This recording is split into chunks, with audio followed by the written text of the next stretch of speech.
નમસ્કાર. ચાલો આજે વાત કરીએ શિક્ષણ જગતના એક એવા પાસા વિશે જે દેખાતું નથી પણ જેના વગર બધું જ અધૂરું છે. હા, હું વાત કરું છું માનવ સંબંધોની, જેને આપણે આપણી શાળાઓનું સોફ્ટવેર કહી શકીએ. જરા વિચારીએ, જ્યારે કોઈ કહે કે આ શાળા બહુ સરસ છે, તો એનો અર્થ શું થાય? શું એનું મતલબ મોટી ઇમારતો અને સ્માર્ટ ક્લાસ છે? કે પછી વાત કંઈક બીજી જ છે, કંઈક એવું જે એ દિવાલોની અંદર ધબકે છે? જો આ વાતને સમજવાનો સૌથી સારો રસ્તો છે આ કમ્પ્યુટરવાળી સરખામણી. શાળાની બિલ્ડિંગ, ક્લાસરૂમ, લેબ આ બધું તો થયું હાર્ડવેર, પણ એ બધું ચલાવવા માટે જે જોઈએ એ છે સોફ્ટવેર, એટલે કે લોકો વચ્ચેના સંબંધો, વિશ્વાસ, સહકાર, એકબીજાને સમજવાની ભાવના. હવે વિચારો, લેટેસ્ટ કમ્પ્યુટર હોય પણ એમાં સોફ્ટવેર જ ક્રેશ થયેલું હોય તો એ ડબ્બું જ કહેવાય ને. બસ, શાળાઓનું પણ કંઈક આવું જ છે. તો ચાલો આ જ મુદ્દા પર આગળ વધીએ. સૌથી પહેલાં એ સમજીએ કે આ સોફ્ટવેર એટલે કે માનવ સંબંધો આટલા બધા જરૂરી કેમ છે? તો જ્યારે આપણે માનવ સંબંધો કહીએ છીએ ત્યારે એનો મતલબ શું? સીધી અને સરળ ભાષામાં કહીએ તો વિદ્યાર્થીથી લઈને શિક્ષક, આચાર્યથી લઈને વાલી, આ બધા વચ્ચે એક એવું વાતાવરણ જ્યાં દરેકને લાગે કે હા, અહીં મારું સન્માન છે, મારી વાત સંભળાય છે. આ કોઈ વૈકલ્પિક વસ્તુ નથી, આ તો શિક્ષણના મજબૂત પાયા જેવું છે. હવે આ સંબંધોની જાળ કોઈ એક જગ્યાએ નથી હોતી, એના ઘણા લેવલ છે, ઘણા સ્તર છે. ચાલો એક પછી એક એ બધા સ્તરો પર નજર કરીએ. પેલું અને સૌથી અગત્યનું લેવલ, આપણો ક્લાસરૂમ. અહીં શિક્ષક અને વિદ્યાર્થી વચ્ચેનો સંબંધ કેવો હોવો જોઈએ? કોઈ સરમુખત્યાર જેવો નહીં, પણ એક ગાઈડ, એક દોસ્ત જેવો, જ્યાં વિદ્યાર્થી સવાલ પૂછતા કે ભૂલ કરતા ડરે નહીં. અને એ જ રીતે વિદ્યાર્થી વચ્ચેનો સંબંધ, એકબીજાને પાડી દેવાની હોડ નહીં, પણ એકબીજાનો હાથ પકડીને આગળ વધવાની ભાવના. જો આવું વાતાવરણ હોય ને તો ભણવાની મજા જ કંઈક ઓર હોય, અને બુલિંગ જેવી સમસ્યાઓ તો ઊભી જ ન થાય. ક્લાસરૂમમાંથી બહાર નીકળીને હવે આખી શાળાના લેવલ પર આવીએ. અહીં આચાર્યનો રોલ બહુ મોટો છે. શું નિર્ણયો બંધ બારણે લેવાય છે કે પછી બધા શિક્ષકો સાથે ચર્ચા કરીને? કામની વહેંચણી ન્યાયી છે કે ભેદભાવવાળી? અને સૌથી અગત્યનું, સ્ટાફરૂમનું વાતાવરણ. ત્યાં જૂથબંધી ચાલે છે કે પછી એક ટીમ તરીકે કામ થાય છે? આ બધું જ મહત્વનું છે.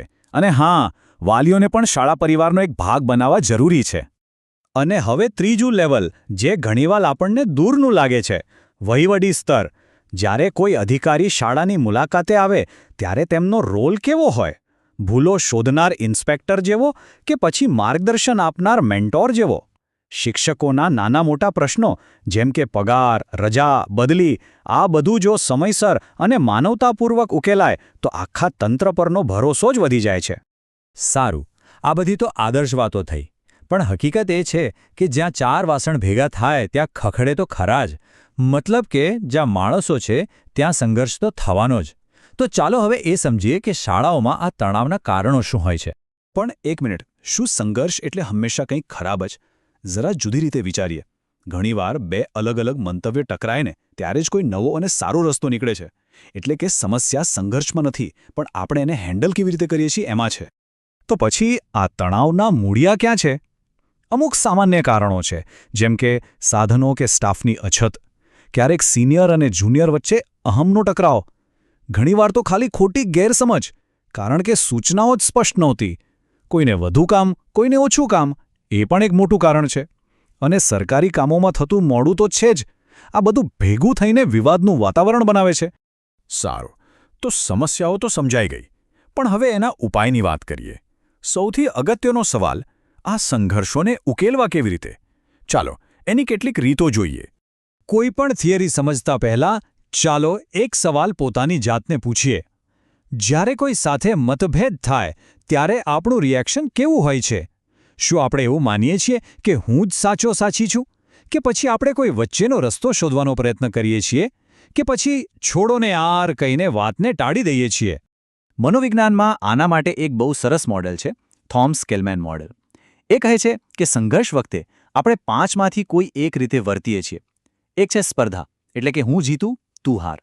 બીજું છે અનુકૂલન, એટલે કે ભલે તું જીત, હું હારી જાઉં. ત્રીજું છે ટાળવું, જેમાં બંને હારે છે. ચોથું છે સમાધાન, જેમાં બંને થોડું થોડું જતું કરે. પણ એક પાંચમો અને સૌથી સારો રસ્તો છે. અને એ શ્રેષ્ઠ રસ્તો છે સહયોગી અભિગમ. આ એક એવી પરિસ્થિતિ છે જેને વિન વિન કહેવાય છે. એટલે કે હું પણ જીતું અને તું પણ જીત. અહીં ઝઘડો કરવાને બદલે બંને પક્ષો ભેગા મળીને એવો ઉકેલ શોધે છે જેમાં બંનેનો ફાયદો હોય. આનાથી ખાલી સમસ્યા જ નથી ઉકેલાતી, સંબંધો પણ વધુ મજબૂત બને છે. તો સવાલ એ છે કે આ વિન વિનવાળી વાતને વહીવટમાં પ્રેક્ટિકલી કેવી રીતે લાગુ કરી શકાય? ચાલો હવે એના પર વાત કરીએ. એક સારા વહીવટકર્તા માટે આ 6 બાબતો બહુ જ કામની છે. પહેલું, કોઈનો પક્ષ લીધા વગર બંનેની વાત ધ્યાનથી સાંભળો. બીજું, નિયમો અને સૂચનાઓ એકદમ સ્પષ્ટ રાખો જેથી ગેરસમજ ન થાય. ત્રીજું, ફરિયાદ કરવા અને એના નિવારણ માટે એક પાક્કી સિસ્ટમ બનાવો. ચોથું, હંમેશા એક નિષ્પક્ષ જજની જેમ વર્તો. પાંચમું, ક્યારેક સાથે મળીને મજા આવે એવી પ્રવૃત્તિઓ કરો જેથી ટીમમાં એકતા વધે. અને છેલ્લે, જો કોઈને જરૂર લાગે તો કાઉન્સેલિંગની વ્યવસ્થા પણ કરો. અને ખબર છે, આપણી જે નવી રાષ્ટ્રીય શિક્ષણ નીતિ એટલે કે NEP 2020 છે, એ પણ આ જ વાત પર ભાર મૂકે છે. એ કહે છે કે શિક્ષકોને વધુ સશક્ત બનાવો, એમને કામ કરવાની સ્વતંત્રતા આપો. કારણ કે જ્યારે શિક્ષક ખુશ અને તણાવમુક્ત હશે ત્યારે જ એ ક્લાસરૂમમાં જાદુ કરી શકશે. તો આખી વાતનો સાર શું છે? એ જ કે નિયમો અને કાયદા તો હાર્ડવેર છે, જરૂરી છે, પણ એ તો માત્ર માળખું છે.